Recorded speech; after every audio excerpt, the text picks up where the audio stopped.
hello again. It is still Tuesday, 24th of May, and we will crack on.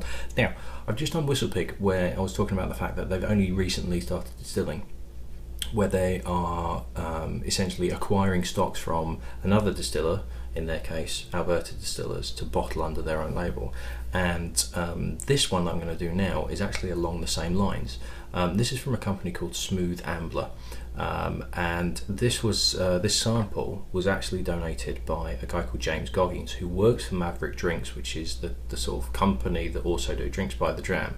And I believe Maverick Drinks are actually the UK distributor for the Smooth Ambler brand, which is probably why he sent it to me, with a view of, oh, you know, yeah, get that on as a bit of a promotion. So James, thank you very much for the donation. Obviously fantastic, really kind, really good of you to send it. Oh god, this is sealed, so I'm gonna have to try and oh, that was a lot easier than I thought it was going to be. Yeah, so Smooth Ambler were a company set up by two guys called Tag Gallian, which is a strange name, and a guy called John Little, and it was set up in 2007. It's what they've called like a craft distillery, so it's and craft is obviously quite a popular word at the moment, but it's one of these where it's kind of small scale, hand done. They're using people from the local community in terms of their distilling, which they have been doing for longer than Whistle Pig. It didn't just start last year. Is sort of locally sourced and GM free and this and that and the other. Now what they're also doing is they're sourcing whiskies from other distilleries and then bottling it at their own distillery. Now their distillery is in West Virginia. It's a place called Maxwellton, or Maxwellton I'm guessing, which is in the Appalachians in West Virginia. And they have a range that they call the Old Scout, and this is kind of a throwback to independent bottlings in Scotch and Irish, where they are finding whiskies from elsewhere, picking the ones that they like and then getting it bottled up under their own label, but they're using the Smooth Ambler as a sort of branding with a view of their own bottlings coming out. So there'll be Old Scout, which is we found these, and it's giving them some income as they're waiting for their own whiskies to turn up, and then have Smooth Ambler as their own brand.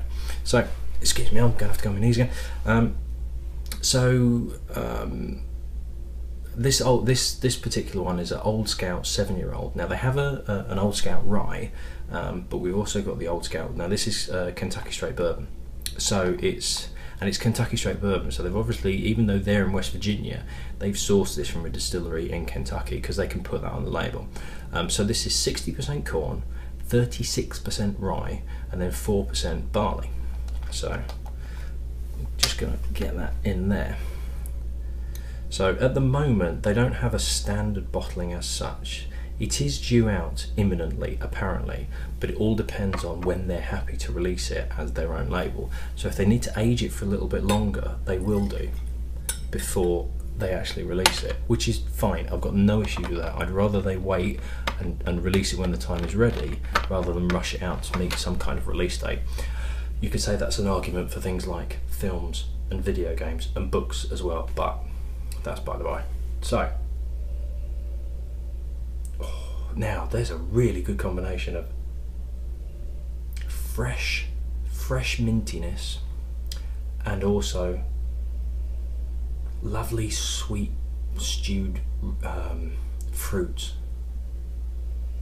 Again, now I've got a really bad feeling that as I'm doing this run of US whiskies, I'm going to be saying raisins and stewed fruits and dark fruits quite a lot, because it's indicative of that style of whiskey, and that, you know, US whiskies in particular, and particularly bourbon as well, is very much kind of raisiny, Christmas cake, Christmas fruits, that sort of thing. To be honest, I love it. I love all of that. So I may well be repeating myself, as I do consistently, as Chris Cook will tell you. But there's classic bourbon characters in there, but there's also this really nice freshness to it as well. Now this is 49.5%. So, but it's not really there on the nose. It's not kind of hitting the back of your nose, and it's not. But to be honest, the Whistle Pig didn't either, and that was obviously 55.5. It's fruit and mint and freshness. It's lovely, really nice on the nose.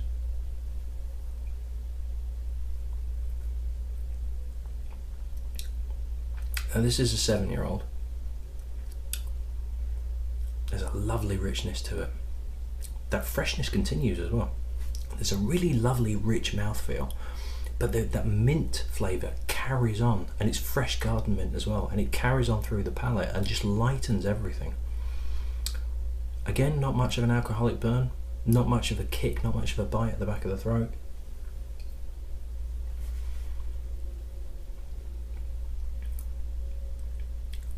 Really good complexity and lovely finish as well.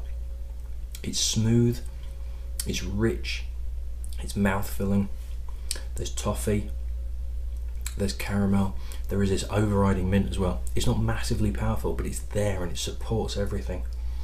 There is Christmas cake.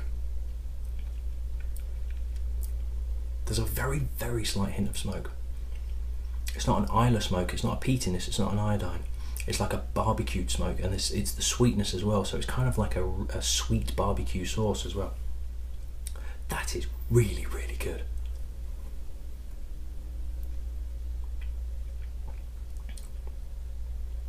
I like that a lot.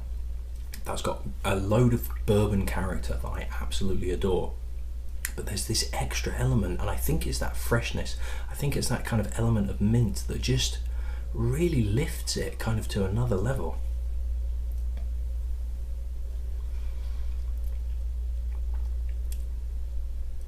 That is superb.